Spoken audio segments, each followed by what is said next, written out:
Cinema भले ही 3 बार देख के छोड़ दे, वो थिएटर तो And there's a very discerning audience. Right. yeah, I mean they love to watch films. हाँ, नहीं I've done अपने में.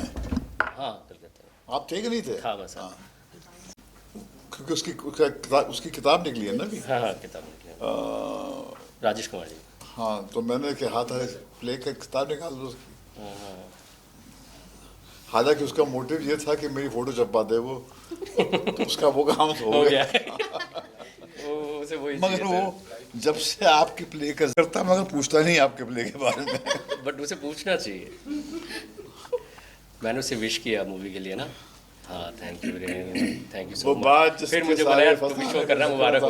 मैंने कहा थैंक यू. बात उनको बहुत नागवार गुजरी है. सीने में नासूर की तरह है वो.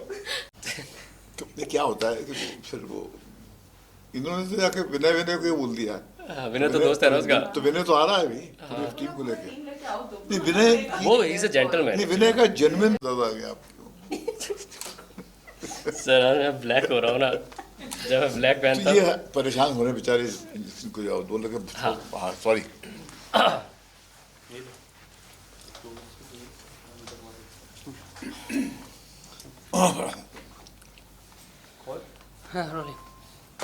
So firstly Mahesh ji and the entire team congratulations for 740 की लेडीज स्पेशल. काफ़ी अमेजिंग टाइटल है. पूजा जी आपको भी सबसे बड़ी बधाई आपको देना चाहूँगा. What would you like to say about this play? 7:40 की लेडी स्पेशल का मैंने एक परफॉर्मेंस संडे 4 बजे देखा. अब जब हम गए थे वहाँ पर तो जब अपना वीरेंद्र साहब हमारे पास आए थे तो इनकी ईमानदारी, इनकी परफॉर्मेंस, इनकी पाक नीयत, इनकी सपना जी की पाक नीयत का एहसास तो हमें हो गया था.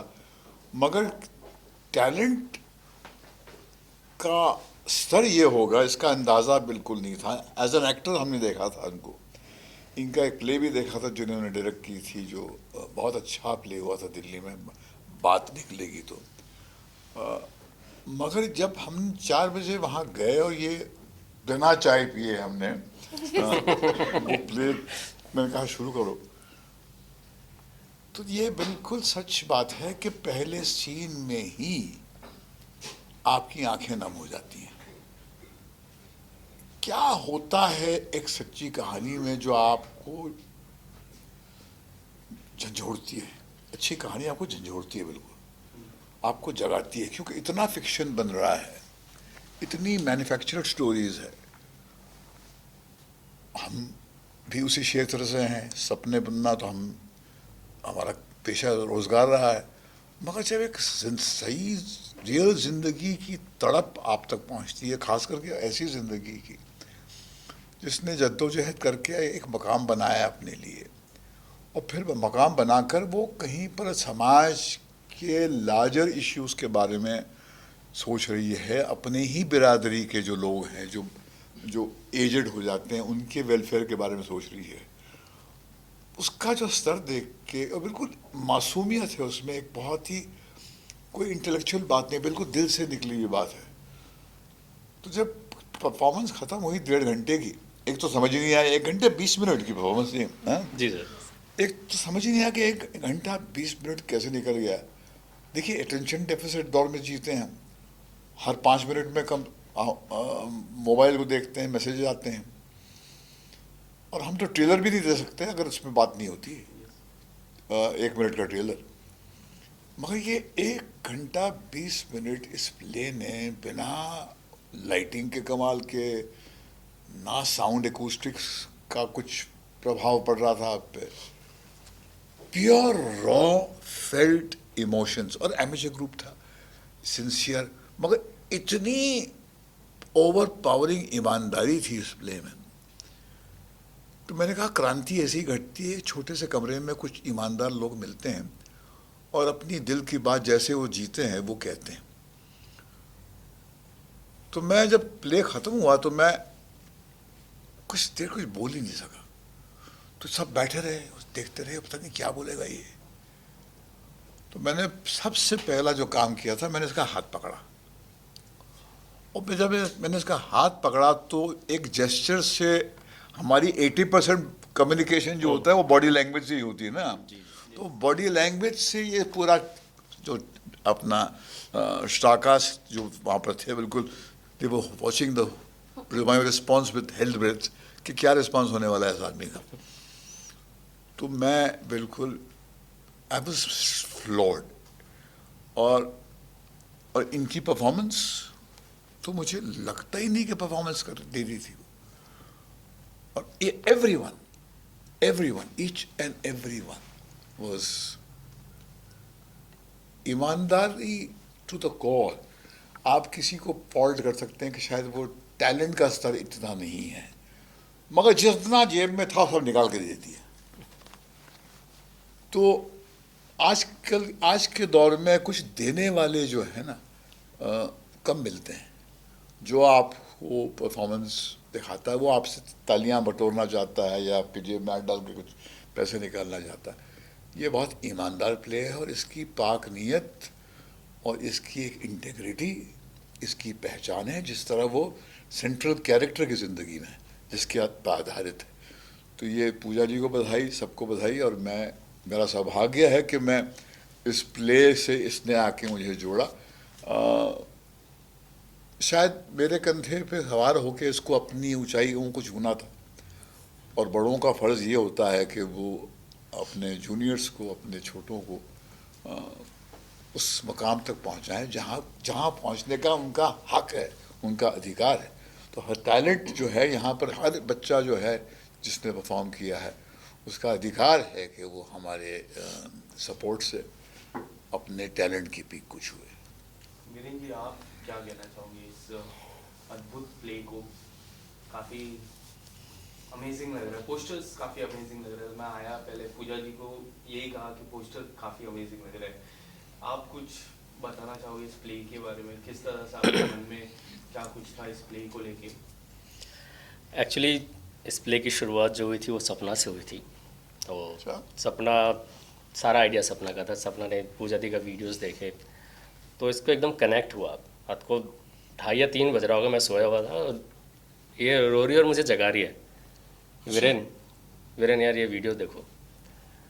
तो मैंने भी देखा तो बहुत टची वीडियो था वो। तो सपना ने बोला वीरेन हम इस पे प्ले करेंगे, और हाँ प्ले करेंगे। और दूसरी शर्त सपना की ये थी कि बिना पूजा दी से बात हुए कि हम जो कैरेक्टर है पूजा दी का वो इन्हीं से कराएंगे। क्या बात है। बिना इनसे मिले, ये वो पहले डिसाइड कर चुकी थी।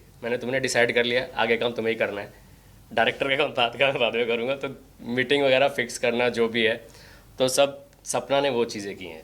मैं सिर्फ सपना के साथ मीटिंग में गया था पूजा दी से मिलने।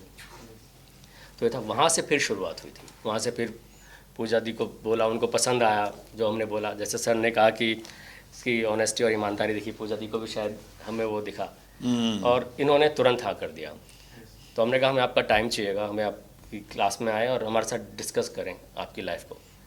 तो उस दिन आए, इन्होंने बोलना शुरू किया और वो रिकॉर्डिंग है हमारे पास। वो 2-3 घंटे तक लगातार बोलती गई अपनी लाइफ के बारे में। वहाँ से फिर हमने प्ले लिखना शुरू किया और हमारी पूरी टीम की इसमें कुछ ना कुछ कंट्रीब्यूशन है। आप प्ले देखोगे तो आपको लगेगा यार हर कोई कुछ ना कुछ है। तो लिखना शुरू किया। लिखने के बाद मैं और सपना पूजा दी के पास गए, गोविंद जी के पास गए। तो फिर सपना ने इनको प्ले सुनाया। जब इन्होंने प्ले सुना तो ये वहीं रोने लगी। कैसा लगा था, मेरे जो आप बोल रहे हो मेरी आंखों के सामने चल रहा है। बोले तो मेरे सामने सारे मेरी मम्मी मुझे दिख रही है, मेरे पापा मुझे दिख रहे हैं, मेरी गुरु माँ मुझे दिख रही है। तो वो देख के कह रही आप लोगों ने ऐसे डायलॉग्स कैसे लिख लिए जो मेरे साथ सच में हुआ, आप लोगों ने कैसे लिख डाला ये, मुझे विश्वास नहीं हो रहा है। मेरा सवाल आपसे पूजा जी, जैसे कि पोस्टर हम देख सकते हैं 740 की लेडी स्पेशल नाम है प्ले का, साथ ही बॉम्बे के एक ब्रिज दिखाया है, आपका एक सक्सेसफुल इमर्जिंग चेहरा है, पीछे एक लड़के का ब्लैक शैडो है। तो क्या कुछ स्ट्रगल्स हैं जो कि इस प्ले में दिखाए गए हैं, which has been a part of your journey till now, और क्या साइड्स है जो आपको पसंद है और लोगों को भी देखने में बहुत अच्छा लगेगा? ये तो सरप्राइज ही है ना, ये अभी बोल देंगे तो जी ये तो पूरा ही सरप्राइज। आप लोग आइए देखिए। लेकिन ये जो पोस्टर जो आपने देखा, एक्चुअली पूजा शर्मा, एक किन्नर बहिजरा, आप लोग जो भी नाम दिए, ये कहाँ से शुरू होते हैं। और वो तो ऐसे ही नहीं आते ना, इसका जो मेन कहानी और ट्रेन के बारे में बोल रहे हो। आज जो पूजा शर्मा है, ये बम्बई लोकल ट्रेन जो 740 है लेडीज स्पेशल, उनकी बदौलत से ही पूजा शर्मा का जन्म हुआ है। क्या बात। इसीलिए सर ने मेरी कहानी सुन के, मेरी बात सुन के वही नाम दिए। और मैं बहुत खुश हूँ। आप लोग को पता नहीं, आप लोग एक बार जब आओगे देखोगे तब आप लोग को पता चलेगा सर कितना बिजी है। फिर मुझे नहीं लगा सर को इतना पसंद आए। हम लोग पूरा सब शॉक्ड है। सर मैं खुद इतना shocked खुश हो हूँ। गए। सर इतना शौक है तो हम आसानी से तारीफ नहीं करते लोगों की। मुझे पता है। जब वीरेंद्र दादा ने बोला कि सर बहुत खुश हो गए, और मैं बहुत नॉर्मल इंसान हूँ, इतना कुछ समझते नहीं, जो मन में आए वही बोलती हूँ। लेकिन जब दादा मुझे समझाया जाए सर बहुत खुश हो गए, तो मैं इतना खुश हो गई कि बोले सर तो बहुत सारे मूवी देखे हैं, बहुत बड़े बड़े काम किए हैं। फिर ये नॉर्मल एक नॉर्मल इंसान की बात सुन के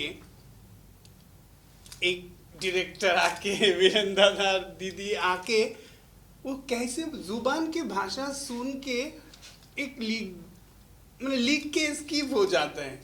ये जुबान की भाषा सुन के एक मूवी बन सकता है, एक ड्रामा बन सकता है। मैं इतना शॉक्ड हो गई जिस दिन दादा ये इंटरव्यू लेने आए थे, वो पूछने आए थे, ऐसे ऐसे नॉर्मल बातें कर रहे थे। फिर एक हफ्ता के बाद दीदी दादा बोल रहे थे दीदी हो गया, मैं आऊँ सुनाने। नहीं सर, नहीं, थोड़ा- 20 से 25 दिन लगेंगे। एक दो वो एक हफ्ता, महीने का एक दो स्ट्रेच हफ्ता। हमने लिया था, 1-2 महीने का। लेकिन दादा आप विश्वास नहीं करोगे, मैं सुनने का ताकत नहीं हो रहा है। मेरी सुन बोला जो वो बात दीदी कितना दिल से मुझे फील किया है, ये सबसे ये बड़ी बात बात। हो, ये अच्छी बात है। ये सबसे बड़ी बात, जो एक नॉर्मल इंसान को वो मेरी बात सुन के वो इसको इज्जत दिया और दिल से फील बहुत किया, अच्छी बात बोली। ये है सबसे बड़ी बात। इसमें और भी दिल से जो तुम करोगे ना उसका रिजल्ट होगा ही, ये मेरा विश्वास है। भाई जी आपसे जानना चाहूँगा, जिस तरह हम देखते हैं, अब एक दौर था जब थिएटर प्ले का दौर था, फिर मूवीज का दौर है, अब ओटीटी का दौर है, एक अलग ही दौर चल रहा है। जो क्या लगता है सर, आने वाले समय में आप ओटीटी या फिर टेलीविजन पे भी एक अलग सी सीरीज इस चीज को लेके, इस वाक्य को लेके? देखिए, जब इलेक्ट्रिसिटी आई और बल्ब से लोग अपने घर को रोशन करना शुरू कर दिया, तो क्या कैंडल लाइट गायब हो गई? क्या कैंडल लाइट का अपना एक रोमांस है, उसकी एक अपनी खूबसूरती है। जब कैंडल लाइट से आप अपना घर सजाते हैं तो उसका एक उसकी शान ही अलग होती है। तो ये थिएटर एक ऐसा एक्सपीरियंस है जो एक लिविंग एक्सपीरियंस है। और बहुत सारे लोग जो हैं थिएटर से जो हासिल करते हैं वो सिनेमा से नहीं हासिल करते हैं, क्योंकि एक तो निकल के घर से आपको थिएटर में जाना पड़ता है और ज़िंदा लोगों की परफॉर्मेंस देखनी पड़ती है। और दूसरी बात यह है कि वो जो कंटेंट है, वो अंदाज जो है, जिस बात से आप अपनी खुल के बात कहते हैं, वो शायद ओटीटी जो एक मेन स्ट्रीम जिसको बोलते हैं, जो मास कंजम्पशन का एक प्लेटफॉर्म